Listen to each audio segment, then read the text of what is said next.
زندگی کے بڑے فیصلے ہیں شادی. اب لوگ اکٹھے پڑھتے ہو لڑکے لڑکیاں، اپنی شادی کے فیصلے خود نہ کرو، اپنے ماں باپ کے حوالے کرو. اس میں شرافت بھی ہے، اس میں برکت بھی ہے، اس میں رحمت بھی ہے، اور اس میں والدین کی دعائیں بھی ہیں. کورٹ میرج کو ہوا نہ دو. Boyfriend girlfriend culture ہمارا نہیں ہے. میرے نبی کے طریقے میں مرد اور عورت کا صرف نکاح سے تعلق ہے، اس کے علاوہ سب جہنم کی آگ ہے.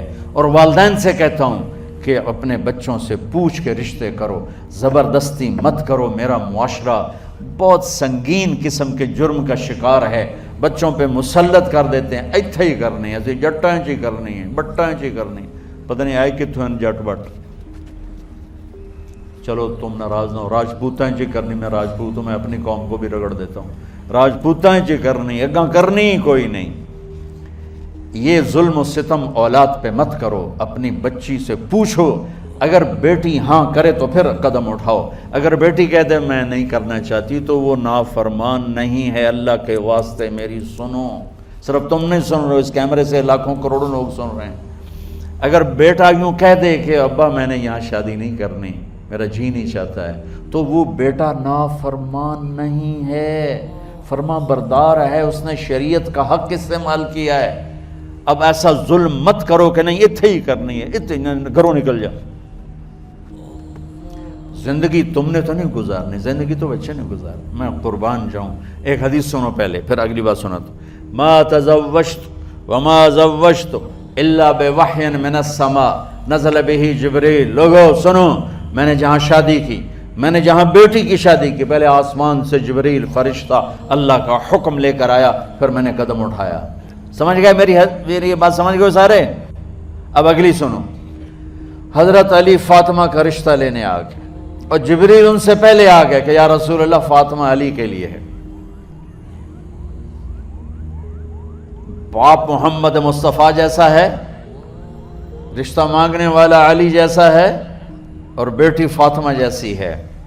اور آپ پوچھتے ہیں علی کیسے آئے؟ وہ شرم کی وجہ سے کچھ کہہ نہ سکے، چپ. آپ کو تو پتا تھا. آپ نے فرمایا فاطمہ کے رشتے کے لیے آئے ہو؟ کہا جی. تو جبریل تنال بیٹھا ہوا ہے کہ یا رسول اللہ اتھے ہی کرنا ہے. آپ نے ہاں نہیں کی، آپ نے کہا انشاءاللہ، اور یہ کہہ کر اٹھ گئے. انشاءاللہ نبی کا ہاں ہی ہوتا ہے. لیکن جبریل کے آنے کے باوجود اور اللہ کے کہنے کے باوجود میرے نبی کو بھی پتہ ہے کہ یہ رشتہ یہاں کاتب تقدیر نے لکھ دیا ہے. لیکن امت کو سبق سکھانے کے لیے آپ گھر تشریف لے گئے. بیٹی فاطمہ کہ جی یا رسول اللہ. کہا علی کا رشتہ آیا ہے، میں ہاں کر دوں؟ سبحان اللہ. میں اپنے دیہاتی بچیوں پہ مجھے رونا آ گیا کہ جنہیں پتہ ہی نہیں ہوتا سانو کہیں دے نال بندے پہ جانور ہے یا انسان ہے. علی جیسا داماد، چلو علی کو چھوڑو، فاطمہ کو چھوڑو، جبریل آیا بیٹھا ہے، جبریل آیا بیٹھا ہے. اس کے بعد فاطمہ سے پوچھنے کی کیا بات ہے؟ جبریل آ کر کہہ رہا یا رسول اللہ، اللہ کہہ رہا ہے فاطمہ علی کے لیے ہے اور علی فاطمہ کے لیے ہے، اور پھر آپ کہتے ہیں بیٹی فاطمہ ہاں کر دو. ہماری تو آج کی بیٹیاں انکار نہیں کرتی، چپ کر کے گاں ماش طرح بن چھڑ دین کلے نال.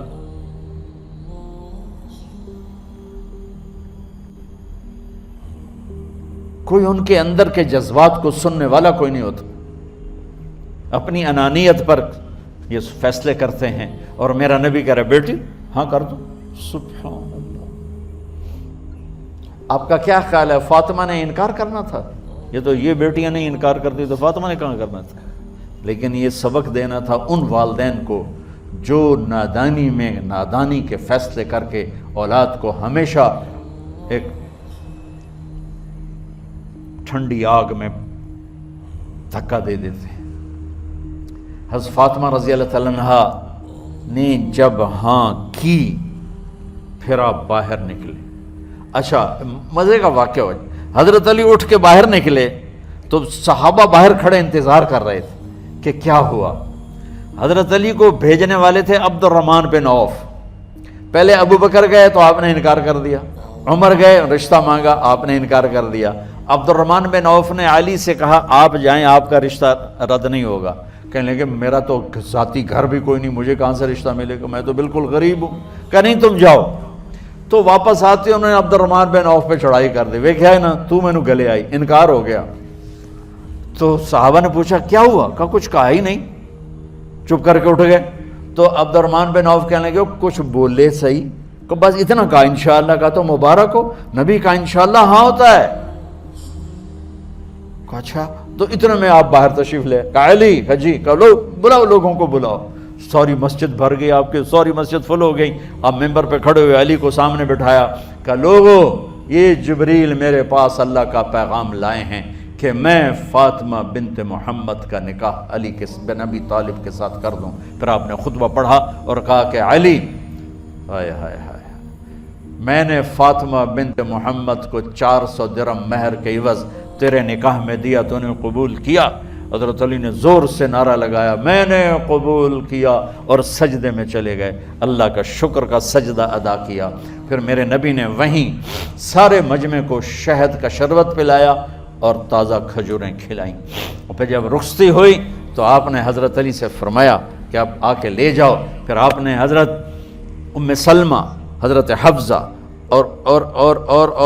اور جناب حضرت عائشہ رضی اللہ تعالیٰ عنہ، ان تینوں کو بلا کر فرمایا تمہیں پتہ ہے نا مجھے فاطمہ سے کتنا پیار ہے، تو تم فاطمہ کو دلہن بناؤ، اس کی تیاری کرواؤ، اسے دلہن بناؤ۔ تو ان تینوں نے حضرت فاطمہ کو دلہن بنایا۔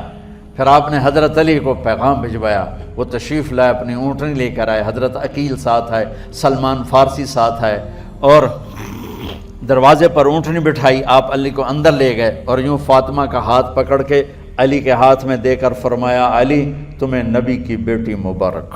سبحان۔ پھر آپ نے کہا میری بیٹی فاطمہ، مجھے اپنے خاندان میں جو سب سے زیادہ محبوب تھا میں نے تیرا ہاتھ اس کے ہاتھ میں دے دیا ہے۔